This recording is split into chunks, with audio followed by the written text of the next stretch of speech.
Bonjour à tous, donc petite vidéo, première de la série, ici sur nos fonctions de référence.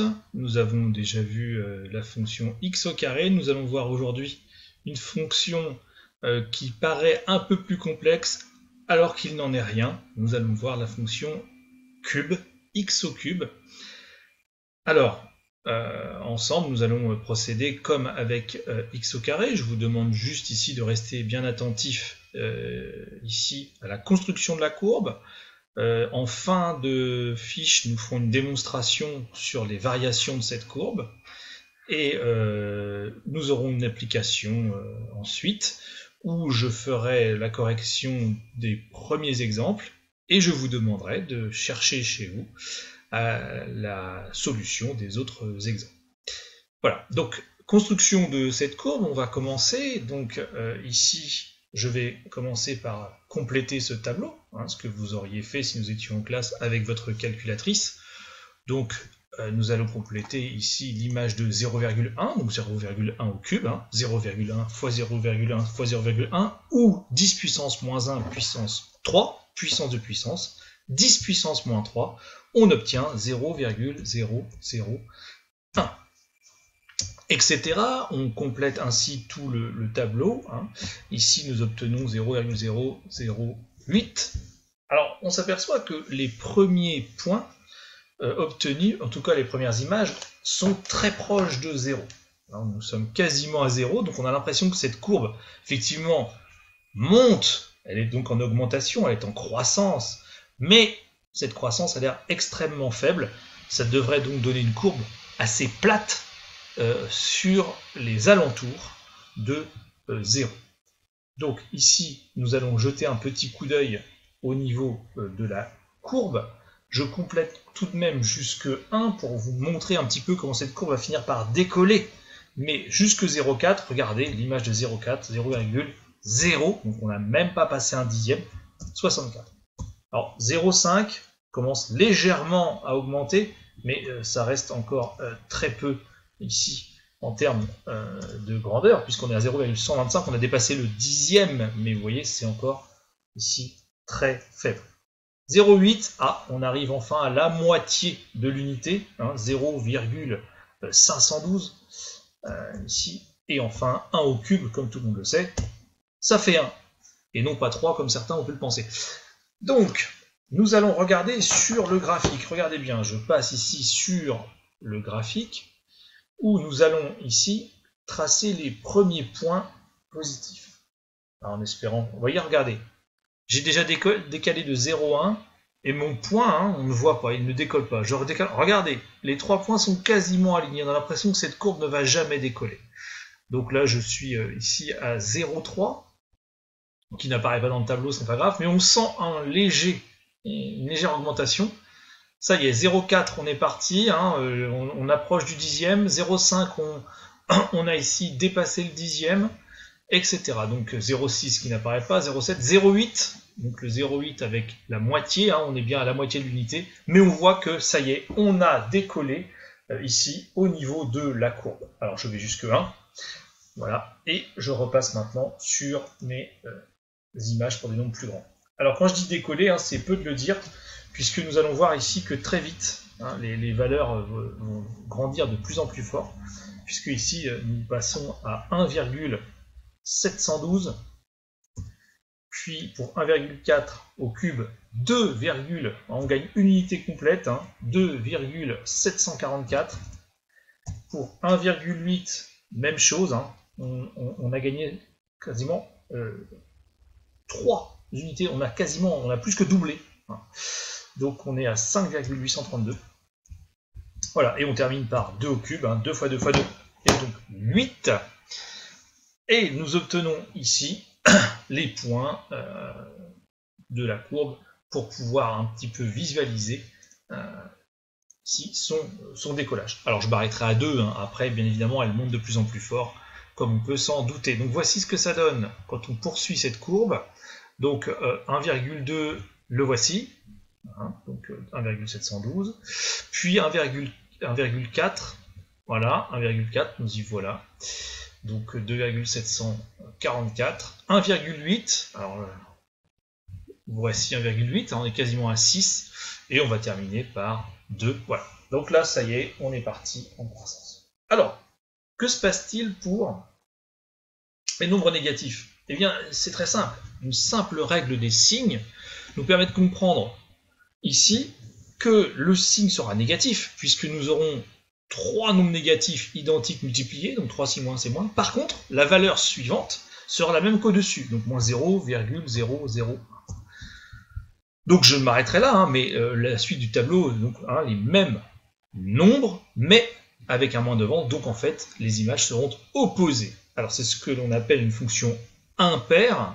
Alors pourquoi appelons-nous ça une fonction impaire? Eh bien, cela est dû à la puissance de x. Vous remarquez que x est à la puissance 3, 3 est un nombre impair.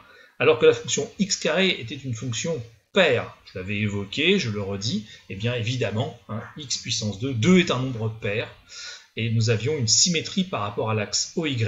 Eh bien ici, regardez bien, une fonction impaire a une symétrie, mais pas par rapport à l'axe OY. Regardez ici, par rapport à quoi? Ici, nous avons une symétrie de la courbe. Alors, je reviens au point de départ, voilà, 0. Et je vais maintenant aller vers les nombres négatifs de dixième en dixième, mieux que sur le tableau.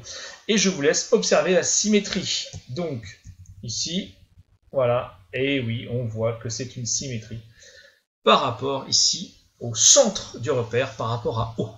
Voilà, nous reviendrons sur ces histoires de fonctions paires et impaires dans un chapitre ultérieur, mais il est bon dès maintenant de constater ici, sur le graphique, l'effet d'une fonction paire et d'une fonction impaire. Donc x au cube est impair, symétrie par rapport à O. Voilà, donc la courbe est ici. Je peux ici vous la faire visualiser complètement en reliant les points. Il suffit ici de taper dans la barre de saisie x au cube. Voilà, et vous l'avez ici en surimpression, x au cube qui relie tous ces points. Alors, parlons de cette fonction. Si on regarde graphiquement en termes de signes, si vous regardez par ici sur l'intervalle moins l'infini 0, les images sont sous l'axe des abscisses, donc les images sont toutes négatives.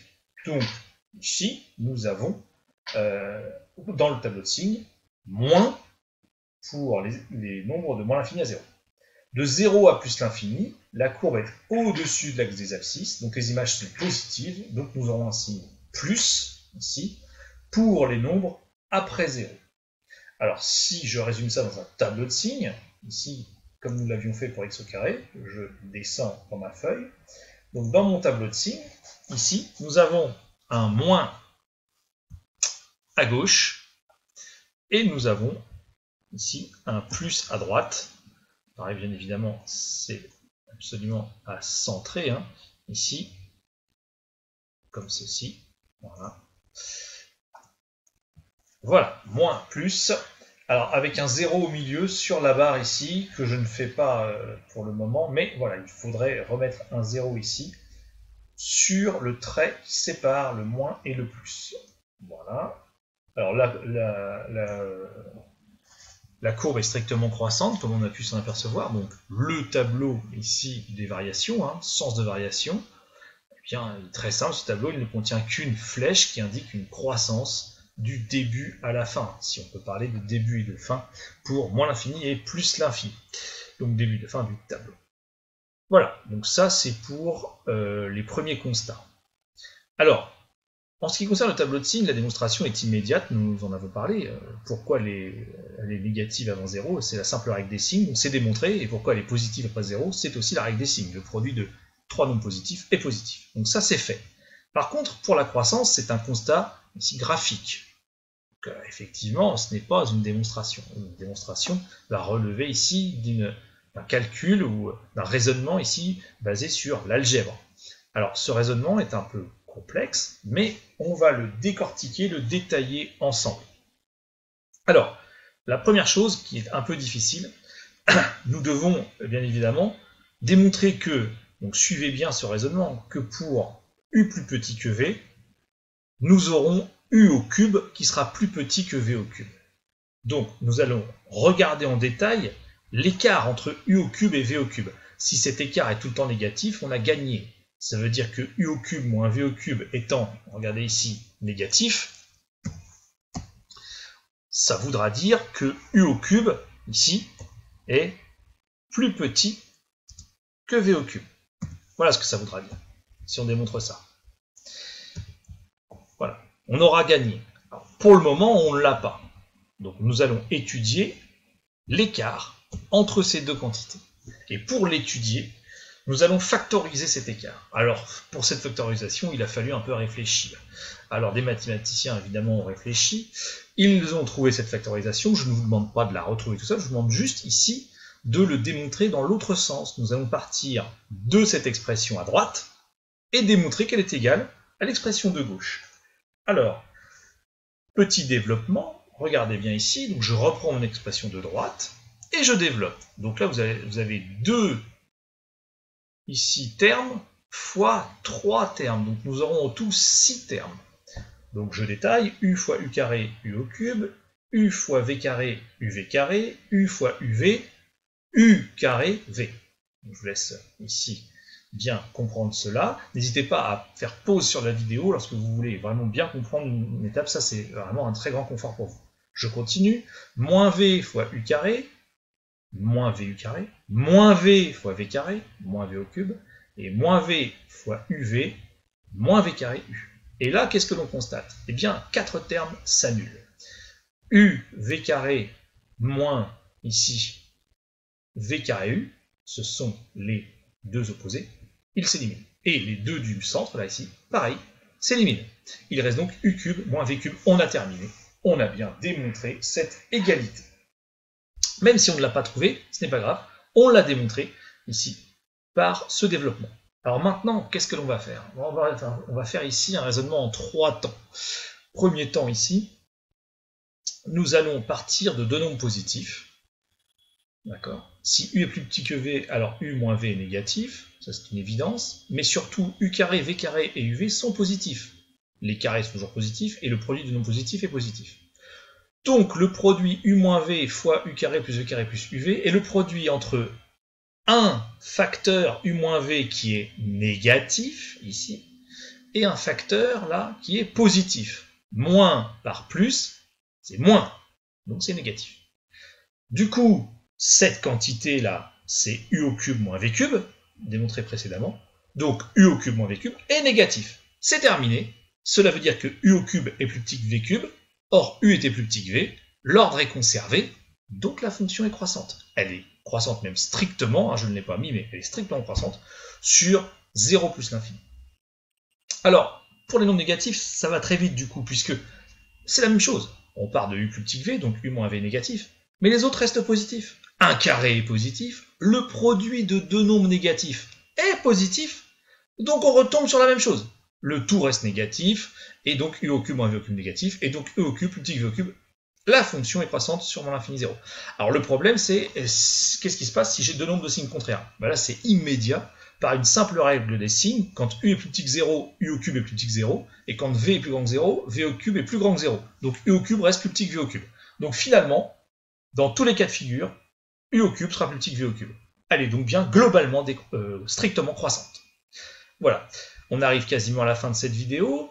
Étant strictement croissante, nous allons pouvoir résoudre très facilement les équations et une équation suivante. Je vous fais la première. Si x est compris entre 2 et 5, l'ordre étant conservé, eh bien, nous avons ici 2 au cube qui vaut 8, sera ici inférieur ou égal, bien évidemment, à x au cube. Donc x au cube. Ah, il va falloir que je... ici... Voilà, x au cube, et même chose,